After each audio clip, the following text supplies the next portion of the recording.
Yeah, and then obviously minus 1 is minus 1 stays there. And that's obviously being times by cos x here. The h, I'll just put it on the bottom of everything, yeah? And then minus sine h is just h now. So therefore h over h sine x here. My bad, not over h. Just h sine x here. And then I'll put h divided by h on everything, yeah? Calm. And now I'll put here over h here. So now what I can do is obviously this is going to simplify in it. So it's going to become limit of h tends to 0. The limit is going to be 1 minus 1 is nothing here. So we just get minus h squared over 2 cos x. And then minus h sine x. Yeah, and all of that is over h still here. And because all of that's over h, what I can do now is I can cancel in it. So h squared divided by h, the squared is going to fuck off. The h is going to fuck off, and the h here is going to fuck off because h over h is nothing here. So therefore, what we're going to get left with is basically limit here of h tends to 0. The writing's fading bears of minus h over 2 cos x minus sine x here. And as h tends to 0, so you can write h tends to 0. If h tends to 0, yeah, then 0 divided by 2 is 0. 0 times cos x is 0, so cos x goes away, yeah, so you're just left with minus sine x here. So that means that this whole thing will tend towards minus sine x. So we can write f dash x tends towards that. So therefore, the differentiation of cos x is minus sine, yeah? Come Question 2.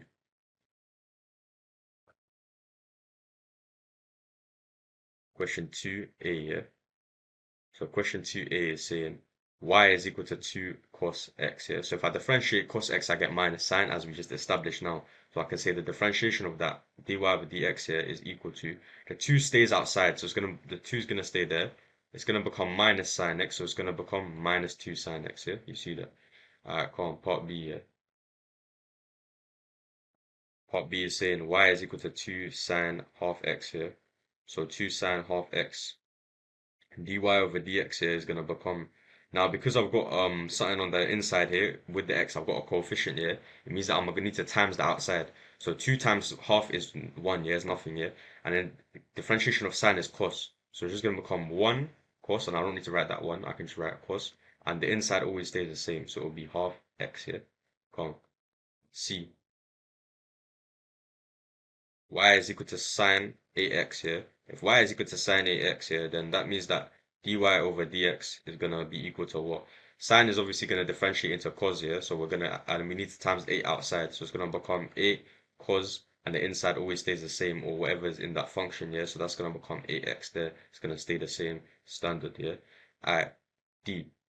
Yeah, now let's look at D. Yeah, for D, we've got a little bit of a situation. We've got y is equal to 6 sine 2 over 3x here. And now with that, again, we need to times the 2 over 3 outside. So times the 2 over 3 outside, we get dy over dx is equal to 6 times 2 over 3 is going to be 4, yeah? So that's going to become 4. Sine is going to differentiate into cos here. So 4 cos 2 over 3x. The inside always stays the same. It stays the same, yeah? It remains the same. And now we're going to move on to question 3, yeah? I don't know why I'm talking bare formally like that. Just question 3, yeah? 3a, fam, yeah? So 3a, repeat question, the same as 2a. F of x equal to 2 cos x here. And so now obviously f dash x is equal to, obviously, differentiate cos, you get minus sine, so minus sine x, and differentiate, and the 2 stays there, so 2 stays there, yeah. Don't know how many times I had to redo this video because I kept confusing 2a and 3a, because I got it written down as question 2 for 3. Alright, come on. Question B, yeah. Question B is saying I've got f of x here is equal to 6 cos 5 over 6x here. And now what we're going to do here is differentiate that, yeah? So f dash x here, so I'm going to times f 5 over 6 outside. 5 over 6 times 6 is just 5. And so we're going to have 5 there. Cos differentiates into minus sine, so minus 5 sine. And then the inside stays the same, so just 5 over 6x. You don't know the inside yet. I mean, like, I could put that, and I can put that, yeah? That's what I mean by inside here. Even though I might not show the bracket all the time. And you don't need to show the bracket all the time. But it's calm. Alright, question C, yeah? We got f of x here is equal to 4 cos half x here. And so obviously naturally, yeah, f dash x is going to equal to times the half outside. 4 times half is 2. and cos differentiates into minus sine, so it's minus 2 sine of x as normal, yeah? Now d, I'm gonna have to look at d now, or, analytically, yeah, you're gonna have to think about what d actually means, yeah, what d means to certain people, yeah? Obviously, d means what, fam?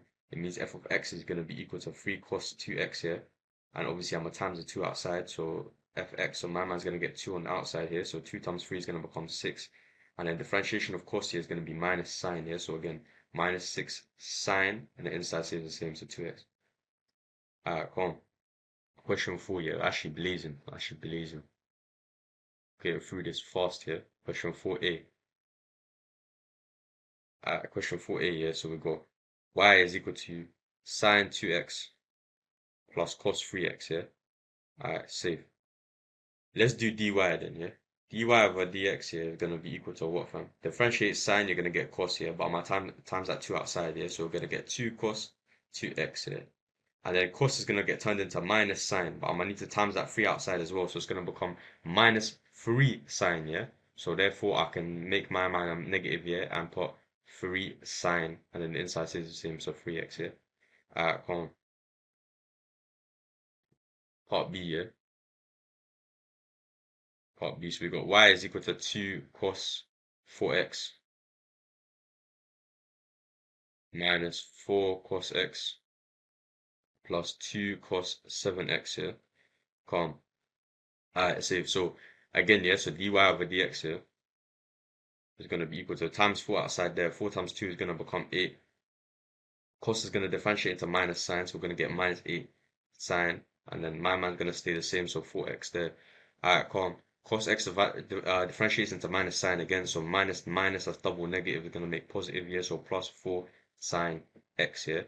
And then cos 7x, 7 times outside, 7 times 2 is 14. Yeah, 14 is going to become negative 14 because it's going to be cos divided into minus sine, differentiates into minus sine. So I get minus sine 7x here, minus 14 sine 7x. You get it? Alright, cool. Question C, yeah. Question C, we're going to get y is equal to x squared plus 4x, 4 cos 3x. Bro, they like this one too much, you know. I don't see any signs being differentiated into cos. They're just doing cos. Alright, cool. Dy over dx here is obviously going to be what, bro? It's obviously going to be x squared differentiated is going to become 2x here. Bring the power down, minus 1 from the power. Power of 1 is effectively no power, so it's minor. 3 times 4 is 12. Differentiate of course is minus sine, so that's minus 12 sine, and then the inside stays the same, so that's 3x there. Standard, yeah. Alright, come D. What are we saying for D? We're going to say y is equal to 1 over x here plus 2 sine 5x here. So dy over dx here, dy over dx. But obviously, I didn't say that, my man. 1 over x is actually equal to x minus 1. Yeah, if you don't know that, then go look at indices chapter 1. Maybe I'll have a video up sometime about that. Basically, 1 over x is equal to x power minus 1. Yeah, you need to know that at this point. Yeah, and this is going to become 2 sine 5x. But a lot of people find that difficult, so you get me. Alright, cool. So differentiate that, bring the power down, yeah? So that's minus 1 times x, which is minus x, and take away 1 from the power, so minus 2. Minus 1 is minus 2. And then 2 sine 5x, obviously bring 5 outside, that's 10. 2 times 5 is 10. Sine differentiates into cos, and 5x remains there, yeah? Alright, save. And what you can do here is you can return that back into the actual form that they like, which is that you do 1 over that here. So minus 1 over x squared. So that's just making the x power minus 2 back into the original form here of how we found it here, which is like what's written up here, innit? Alright, cool. Question 5. I think there's 10 questions here, so we'll see if we finish here by in time. Alright, question 5 here. So we got y is equal to x minus sine 3x standard, bro. What's actually asking? Let me check because this one looks a bit long. Can't lie. What's it saying? Curve has equation that find the stationary points. Okay, cool. So to do that, yeah, obviously differentiate first. That's how we find the stationary point. To differentiate and set equal to 0, yeah. So x differentiated is 1. Minus sine 3x differentiated is going to become minus 3 cos 3x, yeah. That's obviously because of the situation here. Bring 3 outside. And sine differentiates into cos, and the negative was there from earlier, yeah, from before. And obviously this is going to be equal to 0 because it's stationary point, yeah. So minimum or maximum or whatever, yeah. There'll be multiple minimum maximum, yeah. Alright, safe. So now what you need to do is obviously add 3 cos x to the other side. So 1 is equal to 3 cos 3x, obviously because it's negative here, so add that there, becomes positive, and divide by 3. So we get 1 over 3 is equal to cos 3x here. So now you're probably thinking, cool, that's minor. So how do we obviously solve that? Well, obviously to solve that, I might need to adjust the range or the domain or whatever you want to call that. So obviously we got the domain is 0 to x, and I think it's the pi in the question. So therefore I need to adjust that to make it 3x. So just times both sides by 3. 0 times 3 is 0, pi times 3 is 3 pi, so we get 3 pi there. No problem. So now what we need to do is just cos inverse of 1 over 3 here. If you cos inverse 1 over 3, it will give you 3x. It will give you what's inside the function here, yeah? Not x, but 3x, yeah? Because that's what's inside the function, yeah? So cos inverse of a third, yeah, is going to get you 1.23. I think it's set to 3 significant, yeah? So 1.23.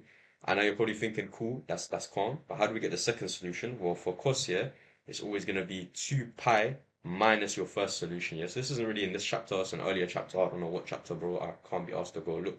You can find it yourself. You've been keeping up with the course anyways, bro. So 2 pi minus whatever my man was is going to get you the new result, the second one. So do 2 pi minus 1.23. I believe you'll get 5.05. And then they wanted a third solution here. Obviously, you need to see what's in range in it. So see if you can, what you do after you get the first two is you just keep adding 2 pi to it. So add 2 pi to that and add 2 pi to that, yeah? And we'll see. But it needs to be in this range in it. So if as soon as it succeeds 3 pi, that's too big now, yeah? So put 3 pi in your calculator, see what that is as a decimal, and I'll give you a better reference. So adding 2 pi to this first one gets you 7.51, which is inside the range, yeah? Because that's smaller than 3 pi. 3 pi is going to be 3 times like 3.14, whatever, so 9 point something, yeah? So obviously because of that, whereas obviously adding 2 pi to my man is going to succeed that, yeah? Precede that, whatever the fuck you see. So now divide it by 3, yeah? So 1.23 divided by 3 is going to become 0.410. Obviously, you have to do it like this, otherwise you're going to miss solutions, yeah? And then divided by 3 here, you're going to get 1.68, again, 3 significant, fam. And then divide by 3 here, you're going to get 2.50, again, 3 significant, yeah? Alright, save.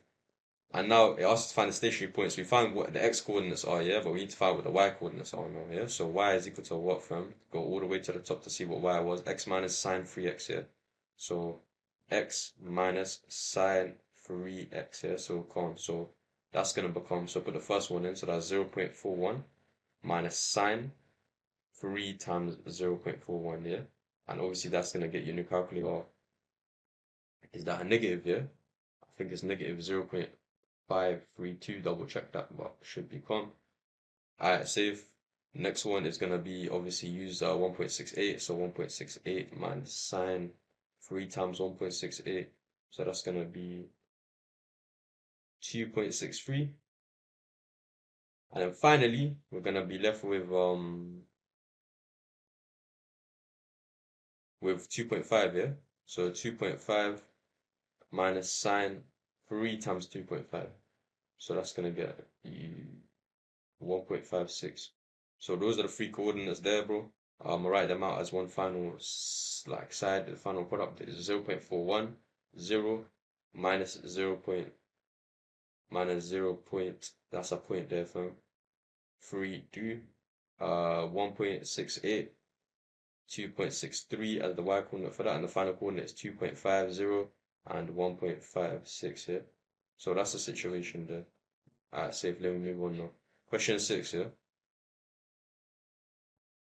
So question 6, I don't know what it's asking you to do, but just follow the steps. So y is equal to 2 sine 4x minus 4 cos 2x. So obviously differentiate that straight off the bat. Let me actually check what's asking you to do. So actually, give live commentary. I think it just wants to differentiate and put something in. Yeah, find the gradient of the curve at that point, yeah. So yeah, standard, bro. See, this is why I don't even check, you get me? There's no point in even checking these days, you know what I'm saying? Yeah. It's man. Yeah, so differentiate. See, in that time that I was checking here, you could have been done. You know what I'm saying? So differentiate here, yeah, differentiate 2 sine 4x. That's gonna become, bring the 4 outside is 8. 4 times 2 is 8. Sine differentiated is cos, and then 4x inside stays the same. And then here we're gonna do the opposite. So cos differentiates into minus, sine double negative becomes positive, yeah. And then obviously 2 times 4 is 8, so that's 2. That's plus 8. Fucking sine 2x, yeah. Cool. And now I think it wants you to put some number inside there. Let me check what the number is. The number that it wants you to put in there is pi over 2, yeah? So as a result, now you want to find the gradient at pi over 2. Well, obviously, this is the gradient equation. So the gradient at pi x equal pi over 2, you just put pi over 2 into that, bro. Is that difficult? Yeah, can you not do that? I'm joking, obviously. Yeah, you know how it goes. Yeah, we accept all levels of, you know. Yeah, you get me. 4. Man, it's 2. It's 2. Yeah, it's 2. We've done here, bro. We've done. It's obviously 2 times pi over 2. Yeah. Alright, come on. And then that's obviously going to give you some next answer. It's going to give you 8 magically. Yeah. Alright, cool. Question 7. So we got y is equal to 2 sine 2x plus cos 2x. Yeah. So if we've got that situation there, we're going to need to differentiate it. So dy over dx, that's what we call that differentiation. Bring the 2 outside, that's 4 sine differentiates into cos, so that's 4 cos 2x here. Easy. Cos differentiates into minus sine. Bring the 2 outside, that's minus 2 sine, and the inside stays the same, so that's 2x here. Save. Now I think what it wants you to do is find x at the stationary point, find the coordinates of the stationary point again.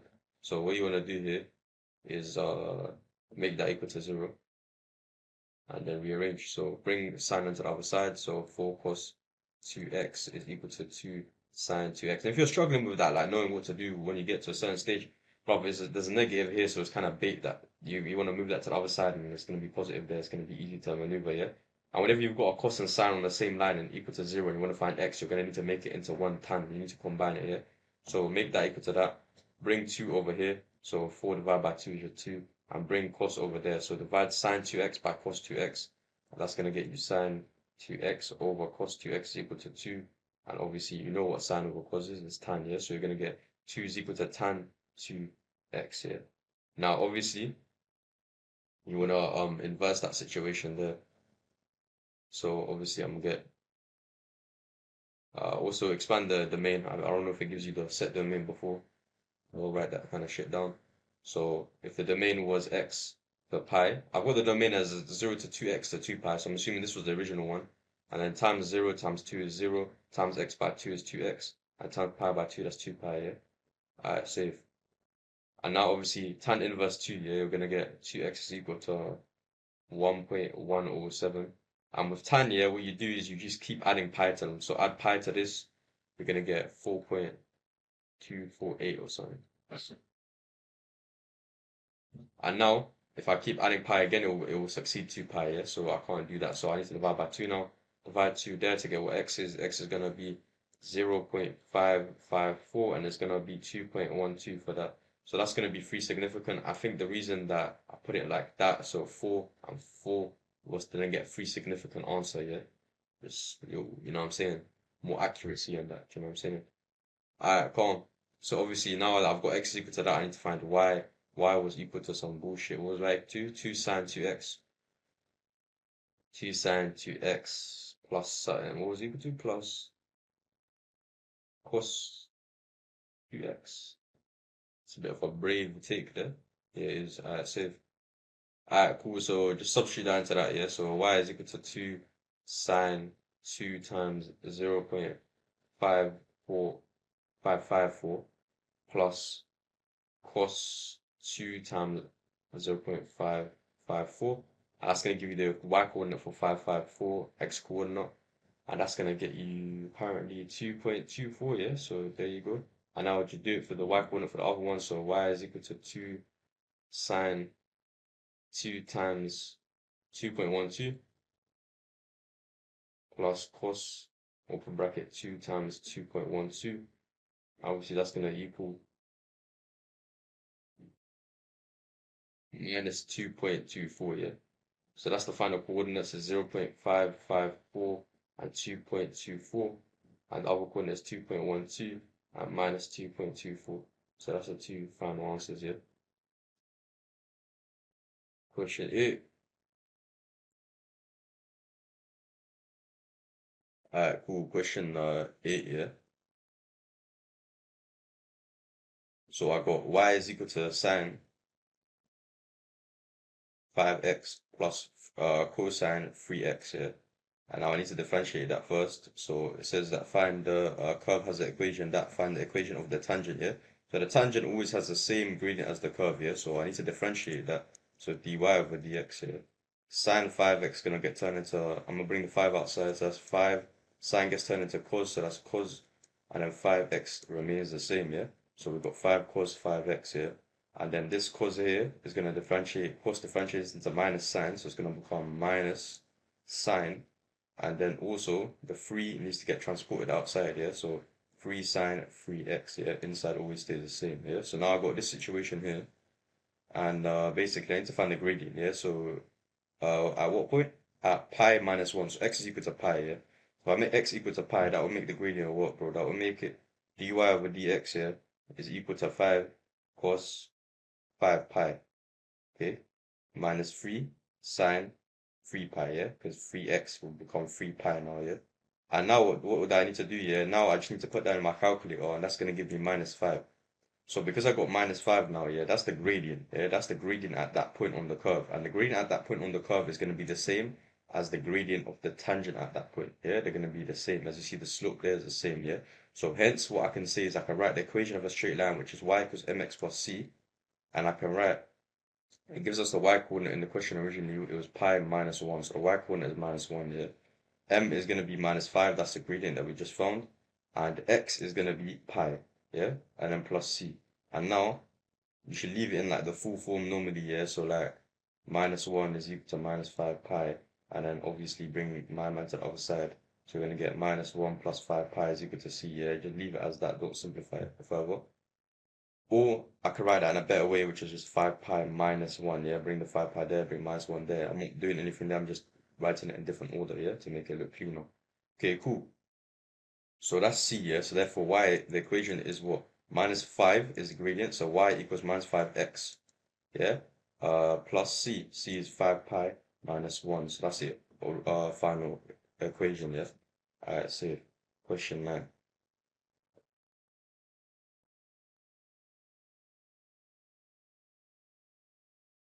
Question 9 says that y is equal to 2x squared, yeah, minus sine x.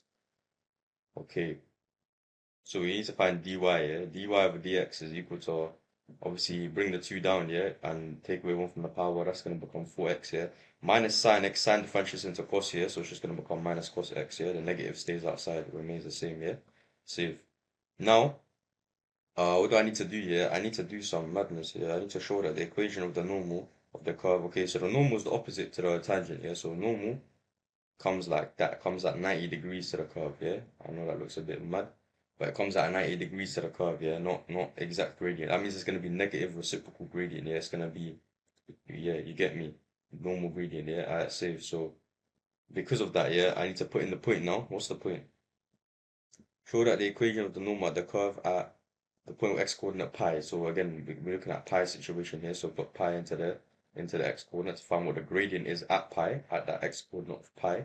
So put that in, and you're gonna get 4 pi plus 1, yeah? Okay. Okay, now that you got 4 pi plus 1, yeah? You need to find the negative reciprocal of that. That's going to be the gradient of the line. It's going to be the negative reciprocal, yeah? So because it's perpendicular, yeah? So it's going to be 1 over this, negative, yeah? So negative 1 over 4 pi plus 1, yeah? Okay, now what you want to do is obviously find what the y coordinate is. It didn't give us the y coordinate this time, just it gave us the x coordinate, which is pi, yeah? So the y coordinate, to get the y coordinate, you need to put pi into the original y equation up there, yeah? So pi squared minus sine pi, yeah? Alright, see. And now, obviously, if I put that in, all of that, yeah, we're gonna get y is equal to 2 pi squared. So 2 pi squared is y, yeah. So 2 pi squared is y, and that's that. So that means that what I can say here is, let me start forming the equation now. So the equation of the normal is a straight line. So it's gonna be mx plus c, but we know m is minus 1 over 4 pi plus 1, yeah. And then x is x plus c, yeah. Now we know x and we know y as well, so we can throw that in. So y is 2 pi squared, yeah. And then x is just pi plus c, yeah, and then obviously, yeah. So now you want to combine to like you want to find c. So you need to do a bit of a combination here, yeah, in order to achieve that. So what you want to do is bring this. What I would say, yeah, times pi up here first, and then bring the whole thing to the right hand side. So it's going to become 2 pi squared plus pi over 4 pi plus 1 is equal to c, yeah? And then you can just leave it as that. No, they wanted to do some fuckery with it. It's gone. Okay, so let's put that, now that we know what c is, let's put it back into the equation. So y is equal to mx plus c, yeah? So m is minus 1 over 4 pi plus 1, x plus c, yeah? C is 2 pi squared plus pi over 4 pi plus 1, yeah? Okay, bro. Now what you want to do is obviously, what you want to do here is you want to add the situation to the situation, yeah? So how do we add the situation to the situation? You're probably asking. Well, we have this 4 pi plus 1 situation on the bottom, yeah? So what you want to do is you want to times everything by that 4 pi plus 1, yeah? So we get 4 pi plus 1 times y is equal to minus 1 over that times that is it's gonna cancel the bottom, so it's just minus 1x. And then plus 2 pi squared. You need to think about this now. Yeah, we're timesing the whole thing by 4 pi plus 1.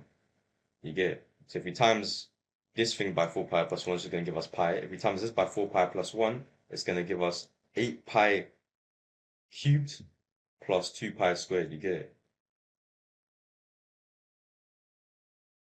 Because we're timesing 2 pi squared by 4 pi.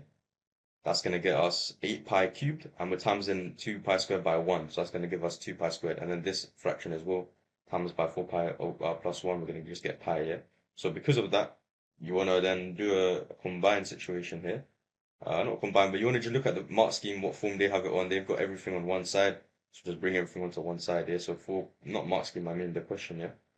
4 pi plus 1 and then add x to the other side. So plus x equals, and then take away this whole thing. So put minus 8 pi cubed plus 2 pi squared plus pi is equal to 0. And that's the final answer. But I think they also want it, because in the form they have the pi outside. So just factorize pi from here. And then you'll get the actual like final thing they want here, which is that plus that minus, bring out the pi. So we get 8 pi squared plus 2 pi plus 1 is equal to 0. Yeah? There you go, bro. Okay, cool. Question 10, yeah? So we've got a situation similar to the first thing that was asked, which is that we've got fx equals sine, yeah? And so the f dash is again first principles here. So use the first principle here. So f dash x is equal to limit if h tends to 0 of f open bracket x plus h minus f of x, all of that over h. Obviously, we want to put sine. So because this is fx is sine x here, again, f of 1 is sine of 1. F of 2 is sine of 2. F of h is sine of h. So f of x plus h is sine x plus h here. So sine x plus h here minus obviously just f of x. F of x is just sine x here. So just minus sine x here. All of that over h here. Okay, cool. Put the limit. Make sure you put it. I put a little equal here. Yeah? Make sure you put the limit as well because that's important. Yeah, they'll slap you up for that. Okay, cool. Now, what you want to do now is just expand that using the addition formula, yeah? So put that into the addition formula to expand that, yeah? So you're going to get a limit of h tends to 0, yeah, so put that in the addition formula. So sine x plus h in the addition formula is sine x cos h plus cos x sine h, yeah? And that's obviously minus sine x at the end, yeah? Alright, calm. And all of that is over h, yeah? So all of that's over h. And now, obviously, what you want to do is you just want to, pattern the situation, yeah? Nice and easy, yeah? A nice little quick starter, yeah? What you want to do is you want to put this minus sine x towards the beginning of the equation, yeah? So limit of h tends to 0. And you want to put the sine x at the beginning just to rearrange, put all the sines together, if you know what I'm saying? Sine x with the sine x. Obviously, oh yeah.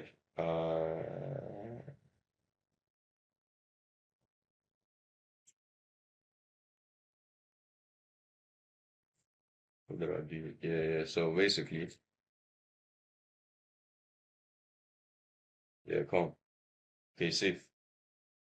So what we're gonna do here is just do what I just said here, which is sine x here, cos h minus sine a. I had this written down as sine h for some reason, that's why it's confused. Alright, cool. Cos x sine h here, all of that over h here, come on. And now you want to factorize out sine x here because we've got sine x in common here and sine x in common here, and you want it in the form that they want, so factor that outside, so a limit, same as we did in question 1. So that goes to there. And then factor out outside sine h here. Let me switch whatever it's gonna be right now. So when you factor outside h here, we're gonna get, I mean sine x, you're gonna get limit h tends to 0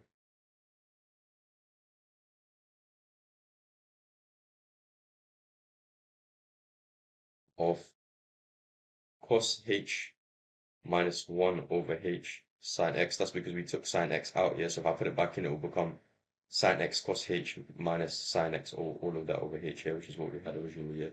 And the h I'm just splitting up. Instead of writing the whole thing over h, I'm doing it h here and h there. Yeah. Alright, so let me make that a little bit more clear. I don't think that's legible from. Okay, cool. So we got that situation there. And now what do we do here? Obviously, we're just gonna have to do sine h over h here. So sine h over h times cos x, because that's just the form they wanted. It doesn't really matter. That's the same as what we had earlier. Just took a cos x there, so that was back in this manner here. And now, obviously, we can, in the question it lets you make the assumption that cos h minus 1 over h tends to 0. So if that tends to 0, then this whole thing becomes 0 because it's going to be 0 times sine x, which is 0, yeah? And then if it also lets you make the assumption that sine h over h tends to 1. So therefore, this thing here tends to 1. So it's just 1 times cos in the end. So it's going to be 0 times sine x plus 1 times cos x, yeah? That's what this whole thing is going to tend to, yeah? And so 0 times sine x is nothing. And 1 times cos x is just cos x. So therefore, we're left with just cos x here. And that's the end of those questions. You say you're my brother, then don't change on me. For you, I risk it all like I got nothing to lose. I just hope that you will do the same for me. She say we the realest. I say